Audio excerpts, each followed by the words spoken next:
with us Steve Towers, a well-known speaker about the BPM, business process management. He's had some books regarding this area, and he can teach you in some certification on the area. For today's, I think it's better if he presents himself, but for today, and I'm finished now, we know from a conference about what happened after pandemic, what are the new challenges and the new opportunities after that. Hello, Steve. Hello, welcome. Thank you. Thank you for that great introduction. So welcome everybody. I hope you are well and safe. So exactly as we were saying there, what I wanted to do this evening was share with you some of what I would call next practices. And these are not practices that haven't happened yet. These are things that people are actually doing at the moment in some of those very successful organizations. And as I'll explain in a few minutes, what we do as an organization is we codify their success and then make it available to everybody else. So that's good news, because what we can do is talk about what's been happening over the last 12 months in the context of how change is so accelerated. So by way of doing that, what I've distilled is 3 sort of critical next practices. As with all these things, we're going to spend 30 or 40 minutes. There'll be sort of a Q&A through the chat room as well. But also I realized as I was putting the final touches to this afternoon, I have way too much information. And so you can see already on that screen, I've got a link down there, and there's associated case studies to what I'm going to be talking about during today's presentation. So do feel free to reach out, connect with me on LinkedIn and all these other places. And we're continually putting resources like this out into the arena of people who are involved in helping our businesses transform. So whatever your organization is, for-profit, not-for-profit, government, doesn't really matter. If we're helping people to transform, then you should find this useful. So I hope you enjoy. Okay. So let's get the show on the road. So a little bit about next practice approaches and what I'm talking about there. And there you've got a sort of a little model. The circular dotted line there, what that represents is what I think of as the domain of program and project management. It's that area where we have to connect strategy to execution. We're sort of like in the roles of running projects and programs and coordinating people, playing the politics, actually doing the implementation and things like that. So you're going to see that pop up a couple of times in the context of when we're talking about that. It's really about sort of closing that gap from strategy to execution. For the benefit of those folks who don't know me, a very quick intro. I've been around for like 6 decades now. Corporate life was in the financial sector, started out as an industrial engineer, climbed the totem pole through various roles, ended up as the Director of Technology and Ops for Citigroup for Europe, Middle East and Africa. Then we formed a not-for-profit, 20 or 30 years ago now, it's nearly, to really distill best and next practices from the world of transformation into methods that people could easily access. And we deliver those methods through training programs. I'm retained 50% of my time doing consultancy and helping people actually do this stuff. So I get it's involved, not perhaps as much as some of you do these days, but I'm still very heavily involved in all these organizations. Along the way, I've written a bunch of books. And if you reach out to me on that link that I'll show you again later on, I'll send you a sort of free copy of one of those, Outside In, which was written in 2010. And I'm going to give you some context for that as well, in terms of bringing that up to date. I've also won a whole bunch of awards, and people say, oh, you're an expert in this, an expert in that. Some of the times I don't realize that, but you get these awards and things. We published a book just at the start of the pandemic, Dare, which was the story of Veolia, the world's largest utility company that some of you may well know, and its subsidiary Apanova out of Romania. And now they've successfully transformed over 3 years, right the way across their complete organization. So when you think about that sort of transformation, a water utilities company in Eastern Europe, former communist bloc owned, how did they change? Well, we tell the story in Dern. It became a bestseller at the start of the pandemic, and we had this fantastic roadshow plan to go around the world and do it all. But of course, we all know what happened. We all went into lockdown, so it's all been virtual. But nevertheless, amongst some of these other things that I do, we're around business process, customer experience, program management, industrial engineering, all those other things. I have a passion for patterns, the way we fit together our lives. So along the way, I'm also a qualified clinical medical hypnotherapist, neuro-linguistic program master, and also over the last 10 years or so became a Reiki master level 3. Now, to me, that's all the same stuff, but people say, oh, that is so different to our business stuff, Steve. And I say, it isn't really. It's about how we put our lives together, how we connect the dots, and how we draw the lines. So I'm going to share some of my personal experiences. I've got the scars to prove it, and I've been there, but also some of the experiences of those large corporations who are having to embrace this challenge of this post-pandemic world. And it's getting called various names, isn't it now? The hybrid working model. And people are talking about results-oriented communications, all these buzzwords that get invented by the consultants. So yeah, sure enough, I'm going to use a few of those. To address the challenge that we face as program and project managers, I see, as I've already said, we're connecting the dots between strategy and execution. And there's been lots of data and analysis done in and around that space over the last couple of years.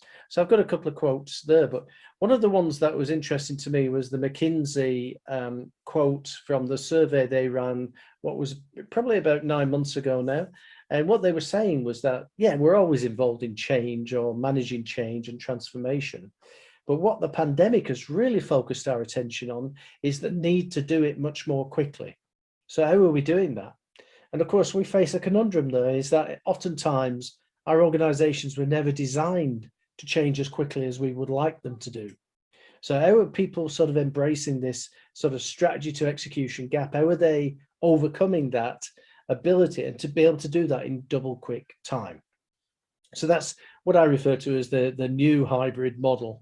Steal another phrase from the consultants there, hybrid working. So there's three domains that I'd like to share with you. How do we overcome the barriers to change? What is it that's getting in our way? And most of us would feel that every single day. How do we take some of these next practices and incorporate them into our world? Is it going to rock the boat? Is it going to unsettle people? What is it exactly going to do? And then how do we enable the total workforce to contribute to organization success?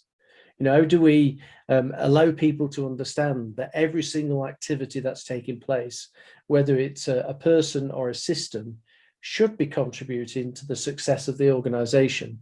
And if it isn't, then you may ask the question, why are we doing it? So let's get into some of that. So let's acknowledge everything's changed. No need to go into that in any great detail, but and it's a global change, isn't it? It's not an economic change in one geography or one region. This is happening simultaneously around the planet. Pre-pandemic, I'd typically travel 400,000 air miles a year visiting different places. So change has always been a constant in what people are doing, but different parts of the world have moved at different speeds. What we're discovering now is that we all need to be collaborating and moving at a similar speed and reinventing our industries, changing our business models and doing that. And as it said, this hybrid working model's emerging where work is taking place wherever we are, right? We're not going necessarily to the office anymore. We may be working from home. We may be working in the office. We may be working at client sites, wherever it is where we're working. And certainly from a virtual perspective, having the necessary tools and techniques to be able to reach out and share with other people and exchange information in a meaningful way in double quick time is part of that challenge.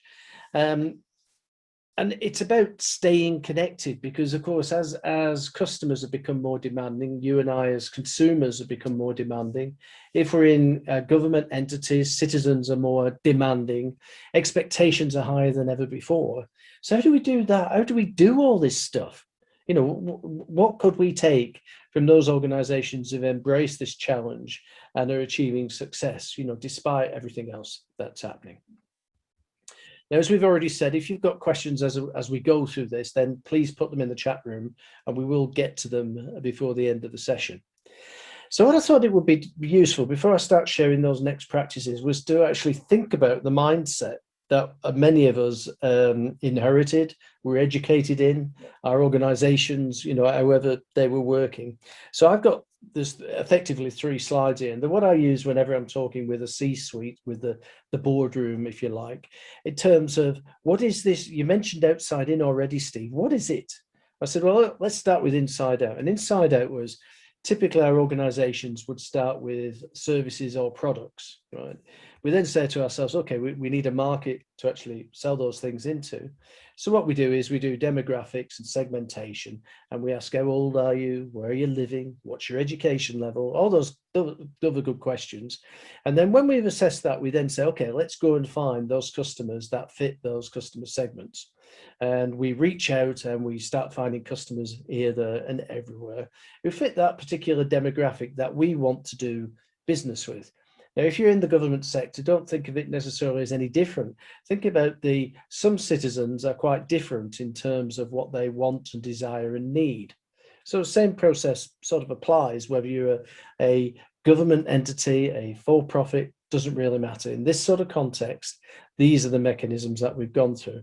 And of course, when we reach out to these customers and consumers and clients and citizens, could be B2C, could be B2B, what we start to end up with is a little bit of a mess, because we reach out to the whole world. And what we're finding then is that all these different emergent ideas and expectations and wants and needs that the customers have got, we're having to overlay them on our organizations, structures, and ways that we work, on our enterprises and the ways that we do things. And when you boil it down, our structures were never designed to do all this multiplicity of things. They were designed to do things like run factories efficiently and effectively.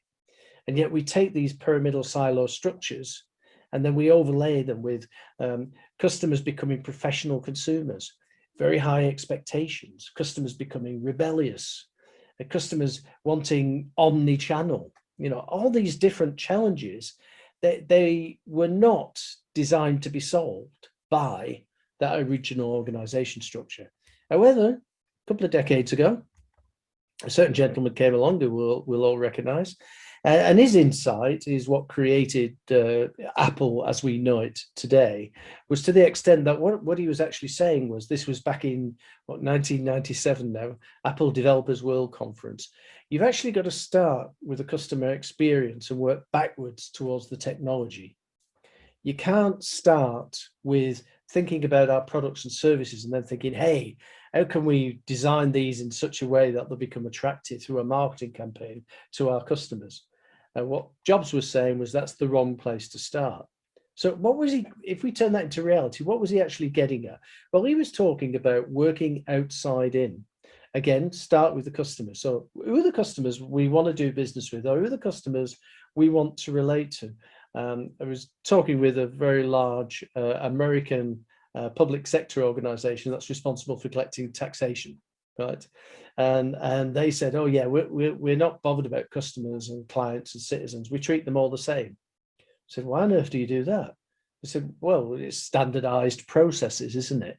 They go, and you treat them all the same. So even those people who pay their taxes on time and have done so perhaps for decades, you treat them potentially the same as those other people who may be potential fraudsters and live in areas which are known for a high degree of criminality. Well, yes. Well, hey, Steve Jobs would say that is absolutely ludicrous. What you're going to do is figure out what the real needs of your customers are. And only when you figured out the real needs of the customer, I'm going to introduce one of these ideas to you this evening, is only then do you actually begin to design products and services which actually meet those needs. Now, that's a fairly literal interpretation of what I call outside-in thinking. If you were talking with Jeff Bezos, who is it? Chap who was trying to be an astronaut, but I think the Americans are trying to stop that.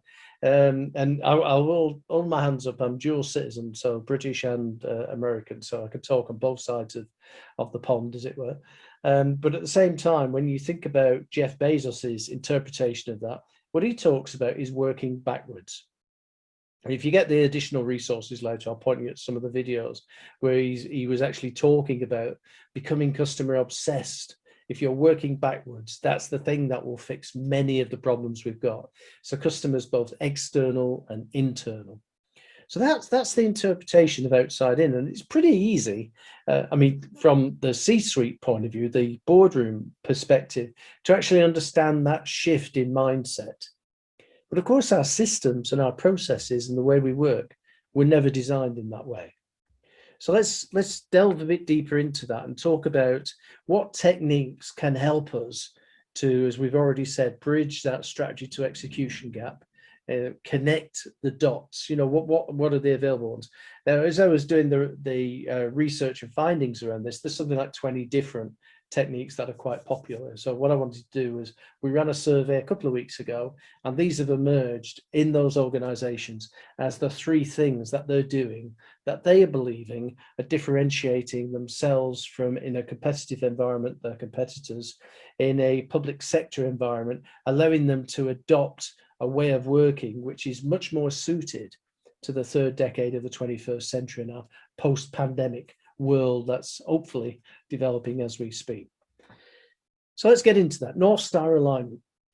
Now, I think I might actually have a video I'm allowed to play here. So what I'm going to do is, let me just share sound, and I'm going to optimize for the video clip, and we'll get into this. What is Northstar alignment?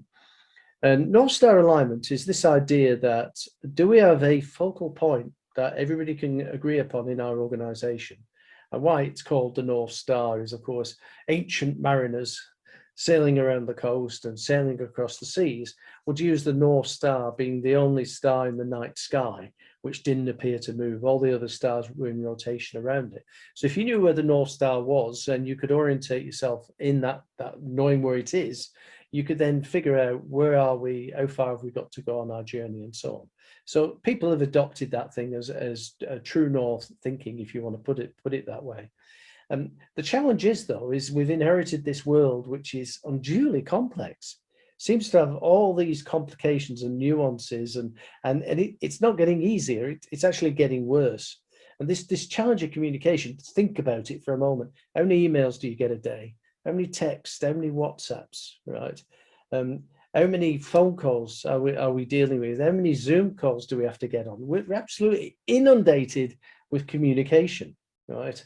And that's the single biggest problem, is we don't have a clear line of sight to understand where our respective North Stars are. Well, how could you do that? Well, let's just, before we do that, let's listen to, this guy's called Jeff Wilkie. He's just exiting Amazon as we speak. He's been Bezos's right-hand man until Bezos has just stepped down, but he tells you as it is.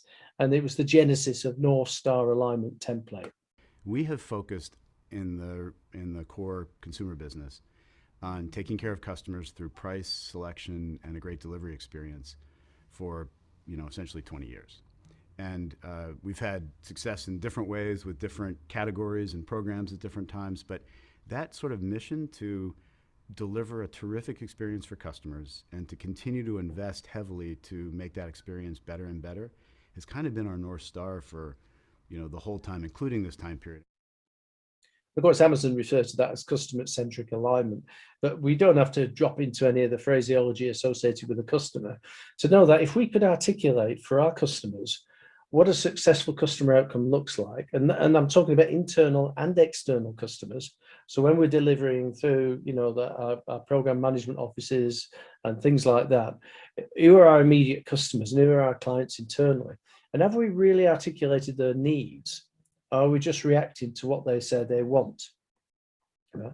So North Star alignment, so thanks, Jeff Wilkie there, is a metaphor. It's a way of creating an alignment so everybody understands it. And of course, most of us are in the Northern Hemisphere actually on this webinar, but I spend a lot of time in the Southern Hemisphere, so South Africa, Australia, South America, and so on. And they say, Steve, we can't use that North Star thing. And you go, why not? It's a great idea. And they go, because we can't see it. It's over the horizon. It's gone. We don't get it. So I say, look, it's only a metaphor. Within Apanova, we used a beacon on the hill. As we know, in Europe, we used to fight many wars. And one of the ways of signaling to your neighborhood community that you were being invaded was to light a fire on the top of the hill, and everybody would see the smoke. And then everybody would start ringing the church bells. And we know it's time it was a call to arms, literally. So it's a metaphor. And as Jeff Wilkie was saying, it's been what has underpinned Amazon for the last couple of decades. So what we got access to, and we adapted it and adopted it, is this codification about what is that North Star alignment? What does it consist of? And quite simply put, it's a template. Now, as I've already said, there's a whole bunch of case studies around this, and there's some separate videos which talk to this particular theme. I've got a little bit of a case study in here, but if you want to dig deeper, I think there's an hour session on this. So don't just take my sort of 5 or 10 minutes. Probably hear the thunder. Right, really wacky weather at the moment. So apologies for the thunder. That wasn't sort of me rounding the drums. So 9 boxes, which lead us from strategy through to execution, down to the measures which underpin that mechanism. And so basically what we do is we set off asking ourselves ABC, which is the organization perspective. And then we shift to our individual or our team's perspective with boxes D to I. And by completing those things, every individual in the organization, every team, every part of the organization itself, and if you're in a B2B space, perhaps with some of your partners who actually are within the supply chain, what we can do is then we can progressively become more aligned, talking about the same metrics, the same measures, the same strategy, the same projects. So this North Star alignment template is a very powerful one-pager, which can allow us to look at both the strategic objectives within the organization, but then drill down progressively into our own individual work and, you know, what we're actually doing at a day-to-day level. So that's very, very important. There's some acronyms on there. It says on the box F, for instance, SMART SCOC measures. What on earth is that? There's one of the other mechanisms we use called a successful customer outcome canvas. So a bit like Osterwilder's business planning canvas, if you've got involved in any of that. And SMART, that very old acronym, specific, measurable, achievable, relevant, and time-bound. And it's all about making our metrics outside-in focused. So not measuring by what we're doing and producing, but measuring by the results and our deliverables. So that's a very important shift. And you'll see that coming through, you know, when you watch the more detailed video on this theme. So North Star alignment template. So you ask the questions, what are the main strategic drivers in the organization now and over the next couple of years? So of course, it's moving chairs at the moment, isn't it? What are the projects and initiatives that are contributing to achieving that? And then at the measurement level, how are we measuring that? How are we calibrating our achievement of those things? And then shifting our focus to ourselves, how does the work we're doing contribute to the achievement of that? What are the projects that are helping us to deliver that strategic imperative, right? And then likewise, what are the measures that are telling us we're achieving success? Of course, as you're doing this, one of the first things that you sometimes discover is that, hey, either we're not aligned to the strategy or the strategy is misaligned, you know, so you can begin a dialogue and a discussion. Then when you move over to box G, you start to think about what could we be doing that would contribute more to the delivery of a strategy, assuming the strategy is pertinent and or we're able to change it. If we had a blank sheet of paper, how would we go about doing that as the CEO? And additionally, what other measurements can we introduce which would reinforce this alignment towards true north? So that's the first next practice. So I can see there's a few questions in the chat room there, so that's good. Keep asking questions, that will be good. And as I say, if you want to dig down deeper on this, here's an example in this particular deck, a recent example in the last few months. And I think this was from, yeah, this was actually an African organization. So one of the dynamics there was in addition to COVID-19, they're suffering hyperinflation, right? And so you'll see that coming across in terms of some of their objectives and endeavors. But the idea is, at a single person level, we can use this to understand how are we as individuals calibrating towards organization success. And at the organizational level, what directives can we give to everybody so that we can all be on the same page? Neat way of overcoming all those silos and divisional objectives and departmental objectives, because we're all progressively getting onto the same page, literally. So that's the North Star alignment template. The second domain I want to introduce, the second of the three, is this idea of innovating innovation. This is this is key and critical for a lot of organizations. So I'm going to share the technique with you that these guys, and this arose pre-pandemic, if you like, but it's been, well refined over the last sort of 12 to 15 months. So what it basically needs for us to understand this is some concepts, and it's a very simple concept, and many of us will already understand this, the idea of a moment of truth. Any interaction with the customer is a moment of truth. And the guy we can give praise to is a chap called Richard Norman, who's a Scandinavian, who back in the 1970s wrote a university thesis, was about any customer interaction, inside or out, is a moment of truth. It's where things can go very, very wrong or brilliantly right and everything works. And he described them as moments of magic when things go well and moments of misery when things screw up and don't go well. A few years after that, a guy called Jan Carlson, another Scandinavian, picked up that idea. He was president of Scandinavian Airlines, deployed that simple truth that any interaction with the customer is a moment of truth, and set about getting rid of all the dumb ones, the things that went wrong. So with that in mind, of course, Scandinavian became a great airline for a period of time.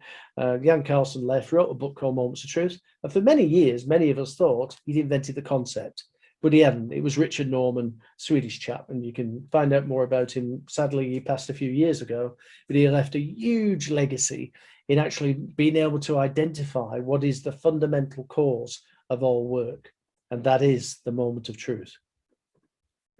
And normally when I'm doing these sort of keynotes in a live environment, people push back and they say, oh no, our finance department causes loads of work. And you go, yeah, but the fundamental cause of all work, even what finance are doing, even what marketing are doing, is interactions with customers. It's a moment of truth. And once we've identified a moment of truth, because they are the cause of all work, if we can identify something which would get rid of it, which would remove it, wow, all the swaves of activity would go away as well. And if we can't sort of remove it, how do we improve it? And as it says there, for every process that deserves to exist, there's an optimum number of moments of truth to deliver a successful outcome. And I make a pretense at playing golf every now and again. And of course, we'd say the ideal number of strokes on any one hole in a golf course is one. It's a hole in one. And so you'd think, well, with moments of truth, the ideal process would have one moment of truth. Yeah, theoretically it does. But as we know, our organizations are not designed like that. They've got different skill sets, different people, different systems, different ways of going to market, different ways of doing things. So we have to figure out as program and project managers, what's the optimum number of moments of truth for any set of processes or experiences at the moment, in 6 months' time, and perhaps in a year's time, and begin to engineer all our processes and systems with that endeavor in mind. So once you understand the moment of truth as a concept, we can then get into innovating innovation. People like Google went beyond that simple, the moments of magic, moments of misery idea, and started to look at what they refer to in the States as the zero moment of truth, the moment of truth that starts everything. And whilst they thought about it from a consumer point of view, it's entirely scalable to our internal customers, to our people who help us partner to deliver our products and services to whoever we're delivering them to. So there's a lot more, and I'll give you the links that you can go and find that. They also, a few years ago, began to drill down into moments of truth and came up with this idea of micro moments of truth. So again, lots of resources you can explore there in terms of the latest thinking and the latest activities in and around people of what Google are doing. So do go and I'll give you those links again later on, and you can delve at leisure. So let's introduce this innovation idea, and it's a 6-step approach. And I kid you not, it's not rocket science, unless you're NASA, of course, when perhaps it's going to be, but most of the time it's not rocket science, and it's not brain surgery either. So this is a really easy technique to understand. So first of all, what we want to do is identify something that needs fixing. And as it says here, customer experience / process. Another thing Steve Jobs said back in the day was the customer experience is the process is the customer experience. And for many of us back then, I came from being an industrial engineer originally being a business analyst and then a PMO and so on and so forth. But back in the day, we used to think of customer experience and process as separate things, right? But they're not. They are the same thing. Sometimes our experiences are internal, sometimes they're external. As consumers, we liaise with organizations and businesses, and they will say, yeah, you're in the wrong process, right? We've heard that one before, excuse me. So we identify something that needs fixing. When we say needs fixing, it could be a whole raft of things. It could be something with issues, something that needs modernizing for our post-pandemic world, things that are mission critical, that needs fixing because it's wrong. And something sometimes identified as part of strategic change. So it might be in our portfolio of projects and programs, and sometimes they're out of control. There's another, dozen or so reasons, but they're the main ones. Having identified it, what we then want to do is document it. And I can hear, oh no, he's going to talk about process modeling. No, this modeling is really, really simple. And in fact, it's not only simple, it's inclusive. As I've already said, you don't need to be a rocket scientist to do it. It's very quick and effective. So we run these types of workshops, and they take 2 hours. 2 hours to come up with something that is dramatically different and implementable, and wins what we refer to as the triple crown. It will simultaneously reduce costs, improve service, and if it's a revenue generating process, grow revenues. That's the triple crown idea. It's very quick and effective and can be undertaken remotely. So what basically you do, a bit of theory of it, is you list your moments of truth out. And as you can see, it always starts with a customer word. You list them out from top to bottom. So not left to right in a linear process modeling sense, but from top to bottom. Earliest things at the top, later things at the bottom, and you list them out in such like that. And then what we do is we go, just as I was saying a few moments ago, what is the action we could put in place that would eliminate this moment of truth forever? What could we do that would get rid of that moment of truth? So with that in mind, we set about identifying what actions could we do. Now, the technique works as follows. Start with the lowest moment of truth, so it will be your last moment of truth, and then work your way up all the moments of truth. Every idea you come up with as an action to eliminate the moment of truth, whether it's a good or bad moment of truth, doesn't matter. You're finding it, the task in hand is to find an action to eliminate. And I'm going to show you an example in a minute. Must be unique. So if you've got 28 moments of truth, you'll have 28 actions, which will be, mutually exclusive, right? And you can't come up with one action that gets rid of 10 moments of truth. No, that's not part of the game. You must identify a unique action. So of course, very quickly, people have to become creative. So oftentimes people will say to us, I'm not a creative person, Steve. You don't have to be creative to do this. Just find an action that would eliminate the moment of truth. And then in turn, what we do with those actions is we assess the value of them, right? You're not allowed to skip any, you must do it. So let's do a real live one.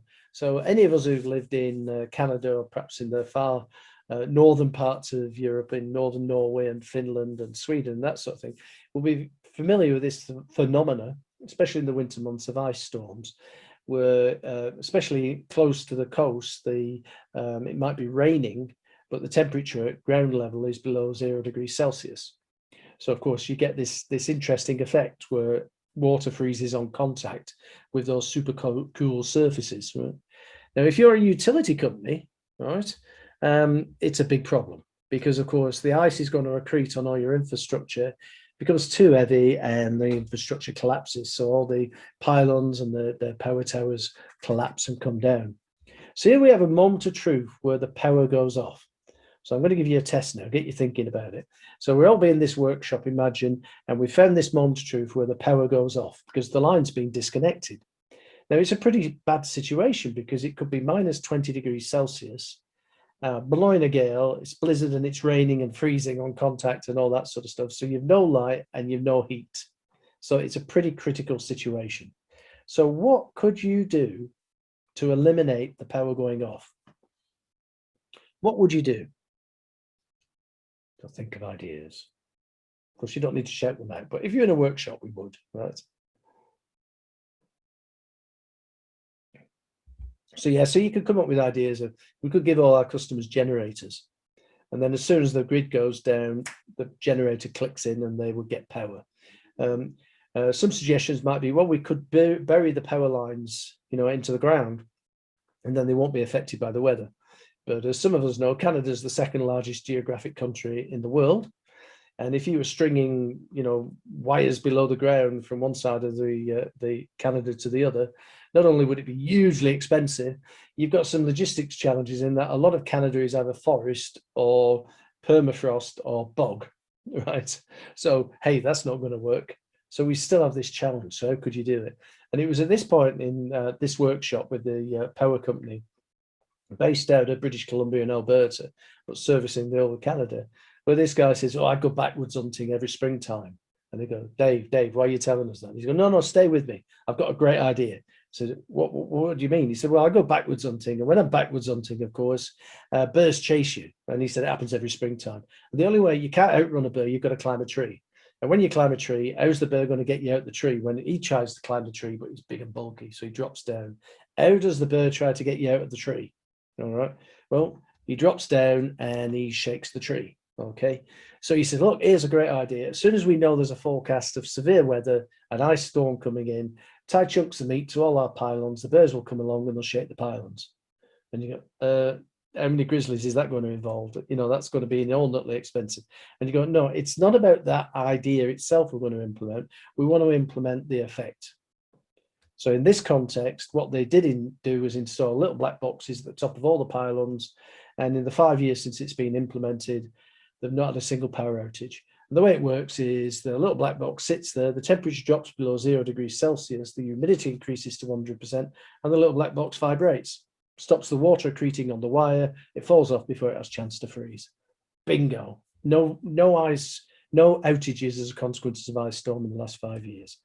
So what we do then is we say, okay, we've got a bunch of actions now. What is the value created? And that value created is in and around service cost and revenue, that triple crown idea I've just introduced. And we can identify which are the actions that give us the biggest bang for the buck, and then ask ourselves the question, if we were to put those ideas together, what would the new process experience actually look like? So in this instance, you come up with a new experience, and then you can migrate to it. Now, in doing that, you'd significantly reduce the costs, improve the service, and as I've already said, if it's a revenue generating process, you'll grow revenues. And that's almost like the holy grail, winning the triple crown. But these guys are doing it day in, day out. And it's happening across a whole bunch of industry sectors. And as I said, there's many case studies around this, and I've put half a dozen together for you in this sort of separate deck that you can access offline. There's some associated videos where people are talking about it and how they did it and so on. So if that's of interest, I hope it is, then do reach out and go beyond this deck and actually explore that territory of innovation. Recent results speak for themselves, really. The one we're really proud of is a particular pharmaceutical company who have been involved in the pandemic, who produced a vaccine in less than 9 months, right? So it's one of the three that were the first ones there. And they took that old time cycle down from 9 to 10 years to 6 to 9 months, right? They're doing that. Another one in the States, Gilead Sciences, reduced the price of their drugs by 50% while they saved 2/3 of their total operating cost. And in that organization, that's been chronicled, Bloomberg Business Week in there. But there's a bunch of examples there which are all to do with that. Now, let's get to the third one. I'm very conscious of time here now. The performance landscape. So this is the literal connecting of the dots. So we all talk about that, don't we, from a strategic point of view? Well, here's another pyramid. It has a virtue, it looks like a pyramid. The diagram on the right originally came out of Southwest Airlines, goes back like 15 years. And what they were doing at the time, they were trying to calibrate against this true north idea. They understood that. And they said, well, all the tasks grouped into activities produce outputs, produce outcomes, and lead to a successful customer outcome. The diagram on the left is the evolution of that thinking. It also introduced this idea of moments of truth, the customer interactions, but also the internal stuff that's going on, the business rules that underpin our behaviors, our digital capability, the mindsets that are associated with the people that we've got working for us, and then our reward system, not just our remuneration system, but how we play the game together as teams. So with that sort of thing in mind, you can model from an outside-in perspective how we connect to this successful customer outcome. We can connect the dots, and we were doing this work in Munich a few years ago with BMW, and the guy in the paint shop used to be paid for the quality of his paint job and his timeliness. Now he's paid for the achievement of what BMW's successful customer outcome is, joy. And he can tell you how he connects to joy. And when you look at these sort of diagrams in the sort of real world, there's steps to do it, they look like this. Of course, post-it notes on a wall, but you could use any whiteboarding technology, and we have been doing virtually over the last few months. Hi, Steve. This is a question from Matthew, that it seems that the presentation is freeze. I don't know that this is the case, that you are speaking on your experience of something is wrong. Right, okay. Let's have a look. Let me stop share and then I'll start share again, okay? Stop share. And then let's share screen. Host disabled participant screen sharing. So I give you the permission right now. Yes, thank you. Now it can be working again. Okay, so you should see a bunch of post-it notes on the screen there. Can you see those? Yeah. Yep, fantastic. So I'll just step back to the previous diagram just in case that didn't sort of appear either. And there's our model of the what we call performance landscape. And as you can see, it's got different levels. And this is how we suggest people go about completing the model. Number one, identify your moments of truth. Number two, identify all the internal stuff we're doing in around those moments of truth. Number three, identify the business rules and so on. You can see it leads you through the steps 1 to 12, right? And people will build these models and then understand them in by doing the sort of workshops around this, where we can identify, in this instance, you could probably guess who this is. The big post-it note at the top, the successful customer outcome, is online shopping utopia. Who might that be, for instance? But you could see what we've got here is a representation system, which is a pyramid model and a pyramid idea, but at the same time allows us to actually see who's doing what, where, when, and why, and how does that connect to the successful customer outcome. So the performance landscape is very powerful. This is a real one. In the additional case study notes and the videos, I walk you through a case study in the B2B world. But this is a future state of moments of truth when they're taking it down from 28 down to 6 using innovation. And then we integrate those into the performance landscape.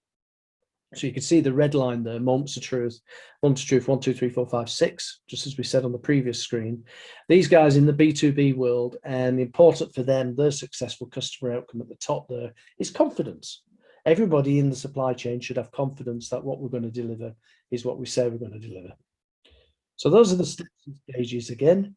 That's what it looks like. There's another example behind the actual model there in terms of, I think that was getting the car serviced or something pretty mundane like that. So that's the customer performance landscape. So a few slides. So conclusions. When we're thinking about this stuff, it's not just the post-pandemic world now. There really is no place to hide. Businesses are going through this sea change of rethinking themselves from an inside-out perspective to an outside-in perspective. And a few sort of acknowledgements, though, is that oftentimes when industries are struggling, they'll blame the leader in the industry at the moment for destroying their business. But as it said, the chap who came up with this analysis was a guy called Albert Bray a couple of years ago. And basically what he was saying was, no, consumers have changed. And if you've lost that connection with customer success, you may become obsolete. There is no place to hide in that sort of context. So next step, guys, get this talk, and the wonderful guys at PM officers are going to sort that out for you.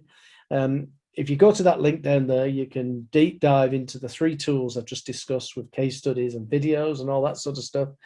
Do access them, they're free of charge. Also, there's software that I use called Parallel, right? Only launched in this last month, and what that does is digitize everything, which is fantastic. And I wish I'd have had that tool. I've been in business 6 decades now, so I wish I'd have had that tool way back then, but it's there and available for any of us to access now and talk about a really good PMO type toolkit. I would recommend it, so do reach out. So I'm gonna pause now and take questions. Okay, thank you, Steve, for your experience, for sharing with us. Welcome. Now, as you said, we open the question and answers. Anyhow, I'm thinking about, as you know, we are in the PMO area, project management officers, the most of audience. I'm thinking about what, in your opinion, is the paper of the PMO in that? Is a principal actor, a secondary actor to accelerate of this process of the strategy from top to down? What do you think about?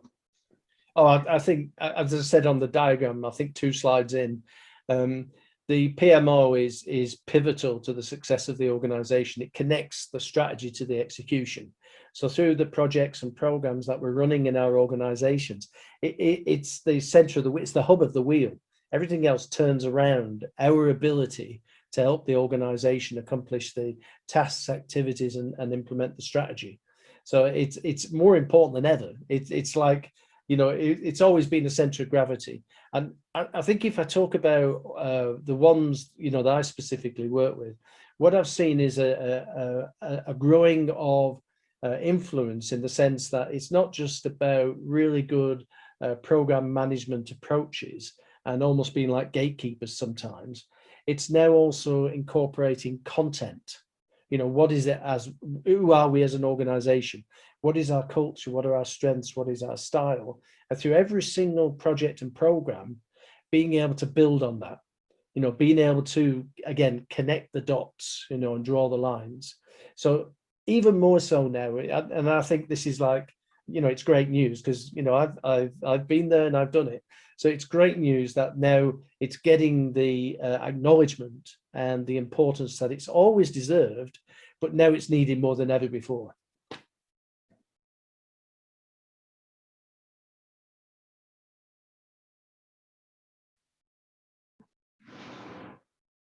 Okay, any more questions? Or are you going to let me off too lightly if there's no more questions? No, I've just blitzed them, haven't I? I've really just, guys, I've just gone so fast. I didn't give you a chance to think. That was by design. I'm thinking it's a new reality for us. It's, me as a project manager or program manager, it's different roles. We always think on the opposite side that you explained in the beginning, because we are focused in the product itself. We don't think about what are our customers. I think it's a well thing. It's a change of mind, saying not as a project or program or portfolio manager, not be centric in the product itself. Think about the customer experience. What are our customers? I think it's a good approach for us, Steve. You change the mind of thinking on that. I think that it can be helpful, this way of approach that is so different, because we always are engineers that are building and not think about why, a language, a strategy, this kind of things. Yeah, and I think that shines through. That's a great point, because I think that shines through is, you know, coming in on time, to budget, and achieving the deliverables. And I always focus when I go into PMOs is, what are your deliverables? And if your deliverables are about getting better at doing things, they may be not the right ones. The deliverables should be those ones which allow us to achieve progressively more successful customer outcomes. So whether that's for our internal customers or our external ones, so they become outcome measures rather than output measures. And so when you look at the deliverables, you can see, are we just delivering, you know, a new IT system on time, to budget, and, you know, checkbox in the deliverables? Or are those deliverables actually moving the dial on us becoming a much more significantly successful organization? Okay. So I mentioned a number of different references there as well. There's a whole bunch of them there. When you get the slides, you can go to the Moments of Truth stuff from Google on the bottom left, some of the quotes there, and also, you know, reaching out, you know, connect with me on LinkedIn. I can introduce you to all the, you know, the community. There's like 140,000 of us now, so we're out there, and many of us wear many different hats, you know, depending on which organizations we're working with. So I end up managing portfolios of programs and projects for large corporates. So though I don't specifically call myself a PMO anymore, that's what you do, and it's part and parcel of all our lives and disciplines now, isn't it? It's being able to be almost chameleon-like, depending on the environment that you're in. So please do reach out. I've enjoyed being with you. Thank you very much. I hope I've got enough of the languages on the this evening to. Okay, thank you. On your side. Thank you. Okay.